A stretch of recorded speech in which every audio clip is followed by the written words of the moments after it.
Hi, everyone. We have a very interesting rum here today, and it has an inordinately long name. It is called the Below the Salt Distillery Trois Capitaines, Three Captains, Merchant Navy Rum, the King's Cut, which is quite a mouthful and is really going to make any blog title just go off the edge of the page. And it does require a little bit of explanation. First of all, Below the Salt Distillery is located in Nova Scotia. It's ecologically friendly, it's environmentally sustainable, or at least they're trying to make it so. And it is a very recent kind of establishment in the sense that it was only founded about 4 or 5 years ago after a lifetime of Captain Greg Culp's sojourns around the world, apprenticing in the Cognac region of France, and basically doing illicit hooch in his backyard since he was really quite young. So he decided he wanted to do more than just sail ships for a living. The work that they have done up to this point has been really quite interesting, and it really points the way, to my mind, towards the future of micro distilleries and small independent distillery operations in Canada. We don't see enough of this kind of thing, and I would gladly see more, rather than have all this miscellaneous blah blah white and gold and añejos that are made by small outfits or medium-sized outfits that don't actually are used for anything except perhaps mixing agents and throwaways at a very, very cheap price. This is quite a cut above the ordinary. But we should really get into the background here as well. So the distillery has a pot still. It makes a number of other products: grappa, vodka, brandy, gin. I think they may have a whiskey. I could be wrong about that, but rum is their first love, and most of the rums that they've made so far that I've tried have actually been quite good. They even have a flavored, spiced, infused chocolate rum, at 37%, which I thought was really quite good, even though I'm not really partial to that kind of thing. All right. So first of all, everybody knows, I think, what below the salt means. It is a statement. It goes back to the medieval times when the nobility used to put salt on the table in the midpoint, and everybody who was seated above this delicacy, which salt was at the time, would be considered to be one of the elite members of society, and everybody who was below the salt would be, well, like the peons, such as, well, me, right? which shows a lot of what Captain Culp's feelings about society actually are. But be that as it may, it could just be a sense of humor. He's known for that. The Trois Capitaines is different, though. The Trois Capitaines refers to three captains of the line that are part and parcel of the history of the family. And the first one was the progenitor of the line, a Swiss mercenary by the name of Jacob Kolb, who I guess immigrated or came across the seas to Canada and settled down in the Maritimes. And he sailed his ship, and I thank God they don't say he was a pirate or anything like that, but he was one of the three captains. The second one was a prohibition rum runner by the name of Captain de la Ronde. So in that sense, he's a bit like, what's his name down in the south in the William McCoy, who also was a rum runner, and of course from whom the real McCoy phrase was derived from. The third captain that in this thing is actually Captain Culp himself, which is perhaps no surprise. I mean, he is quite a character. He is an interesting chap to talk to, a great sense of humor, and I really enjoy hanging out with the guy. Which brings me to a fourth point, which is perhaps that I should mention that I got this one as a gift to do this review. And you're going to have to take that into account when you see what it is that I'm talking about, because I'm actually quite enthusiastic about it. And not because I got it for free. That really doesn't matter. No, never mind. But you should know. Okay, how is it made? Well, in the previous review of the barrel that he rolled into my house that day a couple of weeks ago, I mentioned that what he did is he is using Guatemalan and Demerara sugar crystals, and then he's rendering that down into a sort of like a syrup, and then he's fermenting that for a couple of weeks, and then chucking it through his pot still and putting that through the door into a number of very small barrels, 40 liters each. He's got about a dozen or so, or baker's dozen of these barrels. And the outturn of what has ended up being this rum, which is being bottled at 57%, is about 500 plus bottles. So there isn't all that much about it. And he's basically trying to make sure that it gets out into the open and gets a bit more visibility as such. The important thing I have, you'll notice I have two glasses here. This is the actual sample from the barrel that I took that day. And this is what comes from this bottle. Now, because the aging is really quite minimal, you're talking about less than a month. There's a little bit of 3-year-old Solera put inside there because he does use a Solera style way of putting his rums together. But the thing is, there is a difference between the two. And I really wanted to get a sense of what that was like because I was really impressed with what the barrel had. And if it had been commercial, I would have scored it about 85, 86 points, right?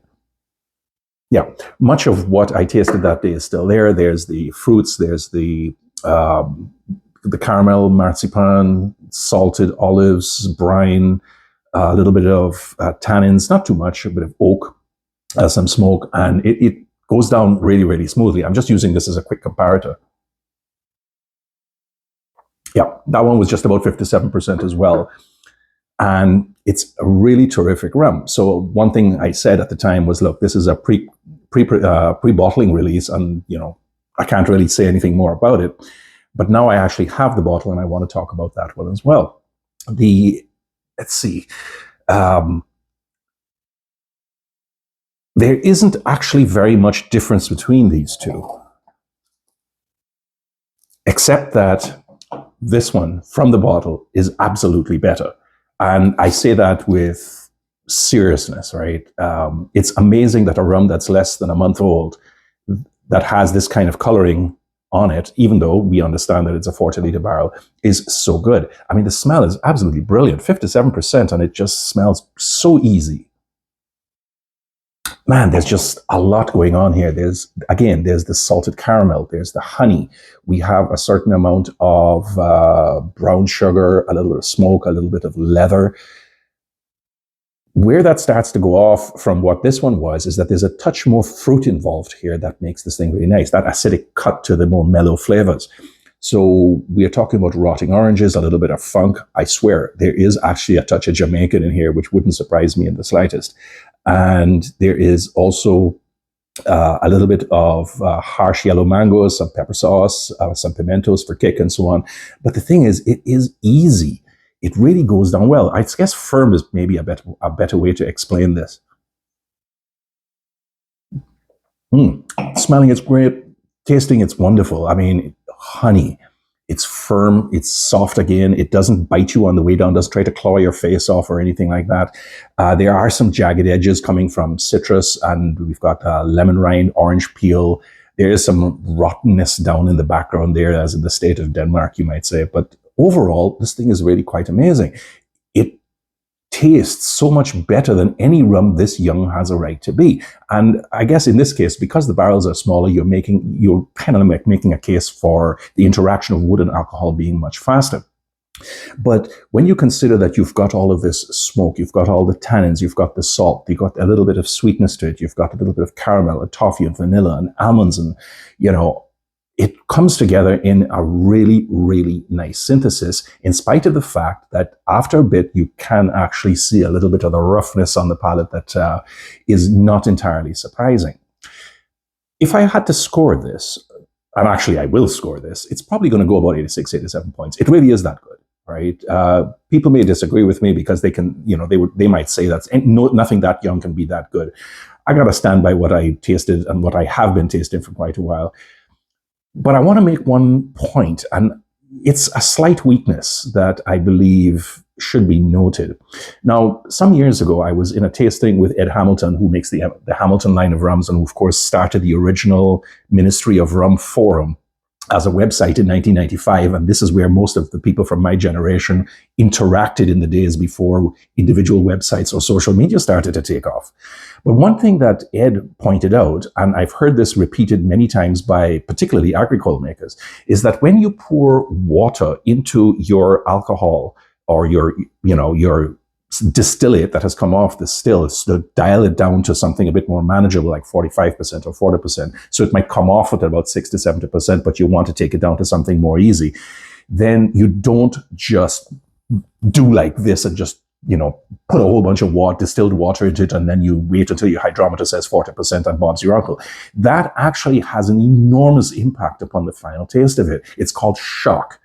And the shock of the water interacting so fast with the alcohol changes the taste in a way that's not always pleasant, which is why most people who do the dilution down to standard strength or something a little bit less than whatever it comes off the still at, do it over a period of weeks, months in some cases. I've heard as much as 3 months for some large vats where they kind of like take it down that way. And to some extent, the fast aging, if you want to use the term, of the smaller barrels has that same effect. It's a bit rough. It kind of, I wouldn't go so far as to say that the alcohol has been shocked by the fast interaction with the wood, but you can taste some of that jagged edges and some of the roughness to it. That doesn't so much spoil it, but it does give it an edge that not everybody is going to like. I'm not one of those. I think this is actually really quite good. But you should be aware of that. I think I'm going to pour myself another one. This is really quite good. At this point in time, I do believe this is commercially available. This is batch 1 as far as I'm aware. And as I say, the outturn is somewhat limited. The idea that Captain Culp has is that he actually wants to make more of a business in selling the individual 40-litre barrels to consortiums, to groups of people, or individual people who want to do their own bottlings. And it's too early to tell whether that's ever going to go off. Of course, he's trying to get sales into the liquor monopolies in the Maritimes, in Ontario, and wherever else. And that is a lot of paperwork and a lot of effort, and I'm not quite sure where that's going to go. But my recommendation is that if you're in Canada, or you're passing through, or you even just want to get one of these, of all the rums that he has made, whether it's the Coco, whether it is the La Dois or any of the others that are listed on his website, I think this one is really good. And I think it's worth 87 points that I'm going to give it. And I think I'm just going to finish this off at this point. So, yeah. Well, it's a great rum. It's better than the barrel that I had. You're not going to get that one, but you are going to get this one if you ever manage to. And that's it for me for today. And I hope you enjoyed this little review from a very obscure little distillery in Canada. And let's see where this goes in the future. I'll talk to you the next time with another rum. Take care, everybody. Bye-bye.